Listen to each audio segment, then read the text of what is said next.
नमस्कार मित्रांनो, अभ्यासवाणी या चॅनलवर तुमचं स्वागत आहे. अभ्यासवाणी रोज अभ्यास रोज प्रगती. मागील लेक्चरमध्ये आपण केंद्रीय मंत्रिमंडळाबद्दल शिकलो. आपण पाहिलं की देशाचे धोरणात्मक आणि प्रशासकीय मोठे निर्णय मंत्रिमंडळ घेतं. पण इथेच एक महत्त्वाचा प्रश्न निर्माण होतो. सरकार जे निर्णय घेतं, जे कायदे तयार करतं, ते संविधानाच्या चौकटीत आहेत की नाही हे कोण तपासतं? कारण सरकार निर्णय घेऊ शकतं, पण तो कायदेशीरदृष्ट्या योग्य आहे का हे सांगणारा स्वतंत्र कायदेतज्ञ आवश्यक असतो. यासाठीच राज्यघटनेत एक महत्त्वाचं पद निर्माण करण्यात आलं आहे, भारताचा महान्यायवादी. महान्यायवादी म्हणजे कोण? सोप्या भाषेत सांगायचं तर महान्यायवादी म्हणजे भारत सरकारचा मुख्य कायदेशीर सल्लागार आणि वकील. म्हणजे सरकारला जेव्हा कायद्याविषयी शंका येते तेव्हा तो मार्गदर्शन करतो. उदाहरणार्थ, समजा सरकारने नवा कायदा केला पण तो मूलभूत अधिकारांच्या विरोधात जाऊ शकतो अशी शक्यता आहे. अशा वेळी सरकार कोणाकडे सल्ला मागेल? महान्यायवादी. म्हणूनच त्यांना म्हणतात भारताचे सर्वोच्च कायदा अधिकारी. आता हे पद साधं नाही, ते राज्यघटनेत नमूद केलेलं आहे. कलम 76 मध्ये या पदाची तरतूद आहे. म्हणून एक्झाममध्ये जर विचारलं महान्यायवादी कोणत्या कलमात आहे, याचं उत्तर आहे कलम 76. इथे लक्षात ठेवा, हे घटनात्मक पद आहे. आता पुढचा प्रश्न, महान्यायवादीची नियुक्ती कोण करतो? राष्ट्रपती. म्हणजे महान्यायवादी हा निवडून आलेला नसतो, तर नियुक्त केलेला असतो. इथे एक महत्त्वाचा एक्झाम पॉइंट आहे. महान्यायवादीचा निश्चित कार्यकाळ दिलेला नाही, तो राष्ट्रपतींच्या इच्छेनुसार पदावर राहतो. याला आपण म्हणतो during the pleasure of the president. म्हणजे राष्ट्रपती कधीही बदल करू शकतात. आता असं महत्त्वाचं पद कोणालाही देता येईल का? नाही.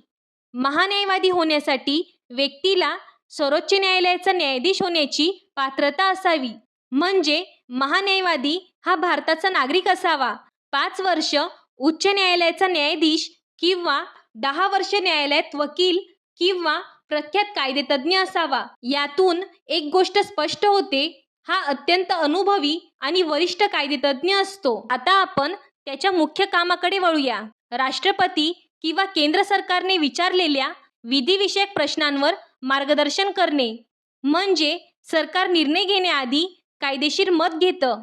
समजा जर एखाद्या कायद्याविरुद्ध सर्वोच्च न्यायालयात केस झाली तर सरकारची बाजू कोण मांडेल? महान्यायवादी. तो भारत सरकारचा अधिकृत प्रतिनिधी म्हणून उभा राहतो.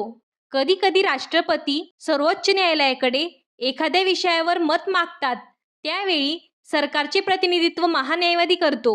म्हणजे तो सरकार आणि न्यायालय यांच्यामधला दुवा आहे. कामासोबत काही अधिकार देखील असतात. महान्यायवादी भारतातील सर्व न्यायालयात बोलू शकतो, संसदेत उपस्थित राहू शकतो, चर्चेत भाग घेऊ शकतो. पण इथे महत्त्वाचं ट्रॅप आहे, तो मतदान करू शकत नाही. म्हणजे तो संसदेत बोलू शकतो पण मतदान करू शकत नाही. हा ऑब्जेक्टिव्ह प्रश्न वारंवार परीक्षेत विचारला जातो. आता इथेच एक महत्त्वाची गोष्ट समजून घ्या. महान्यायवादी हा सरकारचा सल्लागार आहे. म्हणून हितसंबंधांचा संघर्ष होऊ नये म्हणून काही मर्यादा आहेत. तो भारत सरकारविरुद्ध केस लढवू शकत नाही, सरकारविरुद्ध सल्ला देऊ शकत नाही, तसेच तो गोपनीय माहिती उघड करू शकत नाही. उदाहरणार्थ, जर एखाद्या व्यक्तीने केंद्र सरकारविरुद्ध केस केली तर महान्यायवादी त्या व्यक्तीचा वकील होऊ शकत नाही, कारण तो आधीच सरकारचा प्रतिनिधी आहे. आता आपण इथे एक प्रॅक्टिकल प्रश्न पाहूया. सरकारची इतकी प्रकरणे असतात, महान्यायवादी एकटाच सगळं काम करेल का? नाही, त्याला मदत करणारा अधिकारी असतो. सॉलिसिटर जनरल ऑफ इंडिया, तो केंद्र सरकारचा अतिरिक्त कायदेशीर अधिकारी आहे.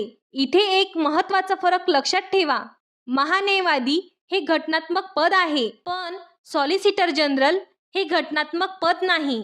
हा एक्झाम ट्रॅप आहे. त्याच्या खाली अतिरिक्त सॉलिसिटर जनरलही असतात. तर बघा मित्रांनो, मंत्रिमंडळ देश चालवतं, पण त्या निर्णयांना कायदेशीर दिशा देणारा अधिकारी म्हणजे महान्यायवादी. तो सरकारचा वकील आहे.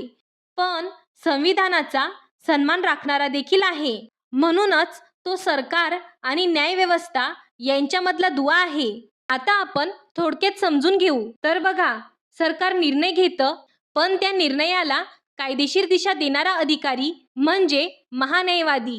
कलम 76 राष्ट्रपती नियुक्ती, एसजी जज पात्रता, संसदेत मतदान नाही, सरकारविरुद्ध केस नाही आणि एसजी मदत करतो. एसजी म्हणजे सॉलिसिटर जनरल ऑफ इंडिया. हे 6 मुद्दे लक्षात ठेवले तर हा चॅप्टर पूर्ण झाला असं समजा. हा व्हिडिओ उपयुक्त वाटला असेल तर चॅनलला लाईक, शेअर आणि सबस्क्राईब करा. अभ्यासवाणी म्हणजे concept based learning. Thank you. Abhyasvani रोज अभ्यास रोज प्रगती.